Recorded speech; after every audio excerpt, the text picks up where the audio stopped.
when you have very, very well-heeled banks who have the ability to create a reality through paper contracts, either long or short, it creates some distortions. And those distortions were very real. And I think this big decline in the futures over the past couple weeks was a result of, or a belief, and I think the traders believe that that the people believe that the Trump administration was going to halt, the upward trajectory of the irresponsible fiscal policy, and of course, choosing Bitcoin over gold and silver as the next key component to the sovereign reserves. The precious metals market has shown significant volatility, with gold retreating from its daily peak above $2,660, though maintaining support around $2,650 as U.S. Treasury bond yields declined. Despite this relative stability, gold is poised to record weekly losses, highlighting the market's current susceptibility to rapid price movements. Similarly, silver has experienced downward pressure, dropping to $30.27, representing a decline of 15 cents. Recent turbulence in precious metals markets has drawn attention from industry experts, with Miles Franklin, Precious Metals CEO Andy Schectman offering insights into the current price movements. According to Schectman, the recent decline in gold and silver prices stems primarily from investor overreaction, fueled by substantial short positions maintained by commercial banks in the COMEX and LBMA markets. Investor psychology appears to be a significant driver of current market conditions, as overreactions to price drops often intensify when economic uncertainties arise. However, historical patterns suggest that markets typically self-correct when contradicting information emerges, such as improved economic indicators, which can help stabilize prices and restore market confidence. Schectman highlights the unusual dynamic in which futures markets, rather than physical metal trading, primarily determine prices. He argues that this backward market structure allows wealthy banks to influence prices through paper contracts, distorting true market value. The broader economic context plays a crucial role in these price movements, with factors such as a strong U.S. dollar and fluctuating Treasury yields contributing to market pressure. Mixed U.S. economic data and ongoing geopolitical tensions have further complicated the trading landscape, increasing price volatility. Market experts advise cautious trading approaches, particularly given the U.S. market holiday, with expectations of range-bound trading in the near term. Before watching this video, remember to subscribe to the channel and hit the bell icon so you never miss an update. Also, remember to share it with anyone who might benefit from the content. In general, what's been on my mind is the price drop in gold and silver and people's overreaction to it.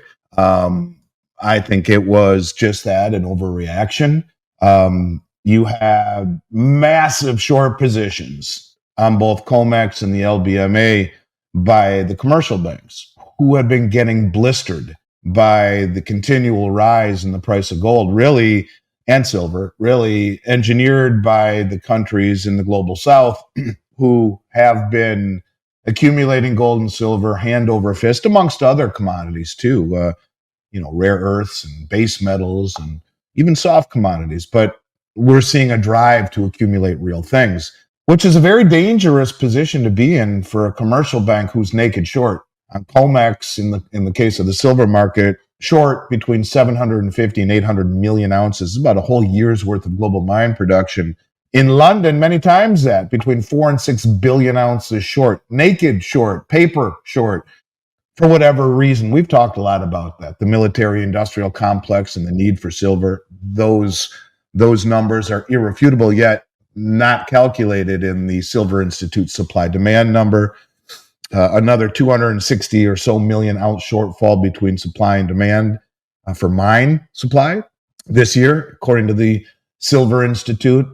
And yet you have 8 Western banks shorting the prices the way that they have been. And I think what it really was, this decline. And first of all, let's say the decline was in silver futures. Let's just focus on silver for a moment, and gold futures. But because really it's the futures market, the tail wagging the dog, that controls the price. It should be the other way around. It should be the commodity controls the futures, not the paper futures controlling the commodities. And it's kind of backwards. At least it's mitigated, or it's migrated to that phenomenon, one that may not last forever. In fact, it shouldn't be this way, but it is. And when you have very, very well-heeled banks who have the ability to create a reality through paper contracts, either long or short. It creates some distortions, and those distortions were very real. And I think this big decline in the futures over the past couple weeks was a result of,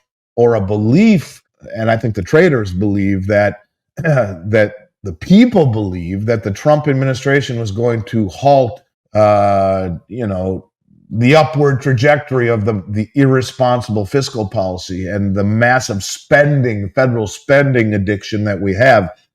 Bringing out Vivek and Elon to trim the fat, and of course, choosing Bitcoin over gold and silver as the next key component to the sovereign reserves. Everyone should be exuberant about the changes that Trump wants to usher in his cabinet, the changes, the addressing of the things that have made people wonder if we were living in bizarro world or not over the last 4 years. All of that's good, but the financial woes, the fiscal woes, well, they haven't changed, and they won't change under President Trump. And I think that was a realization that the traders had. And when we look at the Commitment of Traders report that came out, it indeed bears witness that that's exactly what did happen. Andy Schectman proposed that if the U.S. Treasury paid central banks $130,000 per ounce for gold, the nation's debt could be wiped out using the 8,300 metric tons of gold supposedly held by the government. However, since this gold hasn't been audited since 1953, such a revaluation would improve the balance sheet but not address the U.S. unfunded liabilities. Projections showing that interest payments alone are expected to reach $1.2 trillion in the upcoming fiscal year underscore the urgency of addressing the national debt. Adding to these concerns, policies proposed by former President Trump could potentially increase the national debt by an estimated $7.5 trillion between 2026 and 2035. Meanwhile, Schectman has drawn attention to a significant trend in the precious metals market, noting that central banks with access to institutions like the Bank for International Settlements and International Monetary Fund purchase gold and silver at record levels. This surge in central bank acquisitions of precious metals signals a broader shift towards safer assets amid growing concerns over currency stability. This strategic move by central banks appears to be driven by a desire to reduce reliance on the U.S. dollar's status as a reserve currency. Gold is a stable hedge against these institutions' currency devaluation and geopolitical uncertainty. Let's get back to the interview. I think taking profits in Bitcoin and putting it into physical gold is probably one of the best ways people can be guaranteed of leaving the casino with money in their pocket. It's no different than every hand you win at the blackjack table. Put a green chip in your pocket, and when you leave at the end of the night, you'll have a pocket full of chips. And that would be my advice to people who own Bitcoin. And I own a very little bit, just enough to say that I won't punch myself if indeed it goes to levels that people think. It's not so outlandish. In a world where Bitcoin is going to be $100,000, why couldn't gold be $100,000? As crazy as that sounds. You take the central bank intervention out of the metals market, who knows where price discovery would be with gold and silver. But let's just do a thought experiment. At roughly $130,000 an ounce, if the Treasury said to the world, any central bank that wants to give us their gold, we'll pay them $130,000 an ounce for it. What the hell does the U.S. government care? We can print that money just like that. And as foolish as that sounds, you offset immediately with the 8,300 metric tons supposedly held by the Treasury, or by the Fed on behalf of the Treasury. It hasn't been audited since 1953, but let's just pretend it's still there. At roughly 130,000 an ounce, your debt is wiped out against your assets. I mean, it's your balance sheet is nice. That doesn't take into account in an environment where, the 10-year yield is rising, inflation is here to stay, and the numbers by which they tell us inflation is really running at it, they're full of shit. We actually believe inflation's at just over 3%. I mean, I'd love it if that were the case, but it's much higher than that. It's just that the CPI doled out by the Bureau of Labor Statistics, called the BLS, should just remove the L from their methodology and call it the bullshit. That's what it is. And so I think buying a 10-year Treasury is uninvestable, let alone a 30. You'd be out of your mind to take 4.5% or less for 10 years in this country, where money creation will run far in excess of that. You just have to understand that the government who produces these statistics has a vested interest in lying about what real inflation truly is.